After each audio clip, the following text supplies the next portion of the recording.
വിവാദമായ പശ്ചാത്തലത്തിൽ ഏതെങ്കിലും രീതിയിൽ മന്ത്രി സണ്ണി ജോസഫിന് അത് ദോഷമാകരുത് എന്നുള്ളതുകൊണ്ട് രാജിവെക്കുന്നു എന്നുള്ളതാണ് ബെന്നി തോമസ് അറിയിച്ചിരിക്കുന്നത്. ഇതിൽ ഏറ്റവും പ്രധാനപ്പെട്ട കാര്യം കോൺഗ്രസിനകത്തുനിന്ന് തന്നെ ചിലർ ഇത്തരം വിഷയങ്ങളിൽ ഉയർത്തിക്കാണിക്കുന്നു. പാർട്ടിക്കകത്തും പ്രശ്നങ്ങൾ വരുന്നു. പുറത്ത് വലിയ രീതിയിലുള്ള വിവാദമാകുന്നു. ഇതൊരു ബന്ധു നിയമനമാണ്. കാരണം മന്ത്രിയുടെ അളിയൻ, അതായത് സഹോദരിയുടെ ഭർത്താവ് മന്ത്രിയുടെ അഡീഷണൽ പ്രൈവറ്റ് സെക്രട്ടറിയായി മാറുന്നു. അത്തരമൊരു സാഹചര്യം വലിയ രാഷ്ട്രീയ വിവാദങ്ങൾക്കിടയാക്കിയ പശ്ചാത്തലത്തിലാണ് ഈ രാജി. ബെന്നി തോമസ് അല്പം മുൻപ് സംസാരിക്കുമ്പോൾ സമയത്തിനകം രാജിക്കത്ത് നൽകുന്നു എന്നാണ് പറഞ്ഞത്. ഏതായാലും ബെന്നി തോമസ് സ്റ്റാഫിൽ നിന്നും ഒഴിയുന്നു. ഈ കാര്യത്തിൽ സണ്ണി ജോസഫ്, അതായത് മന്ത്രിയും KPCC അധ്യക്ഷനുമായ സണ്ണി ജോസഫുമായി ചർച്ച നടത്തിയതിന് ശേഷമാണ് ഇത്തരമൊരു തീരുമാനത്തിലേക്ക് എത്തിയത്.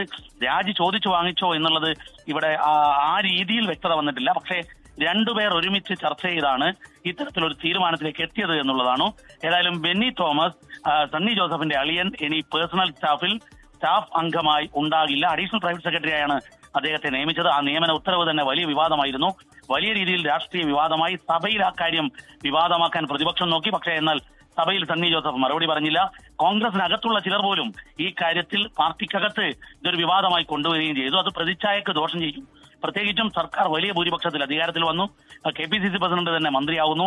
അപ്പോൾ പാർട്ടിയുടെ നിരവധി പ്രവർത്തകർ സ്റ്റാഫ് അംഗങ്ങളായി വരാൻ വേണ്ടിയുള്ള ശ്രമങ്ങൾ, അതിലെ ചർച്ചകൾ നടക്കുന്നതിനിടയിൽ സ്വന്തം അളിയനെ തന്നെ അഡീഷണൽ PS ആയി നിയമിച്ചു എന്നുള്ളതാണ് വിവാദമായത്.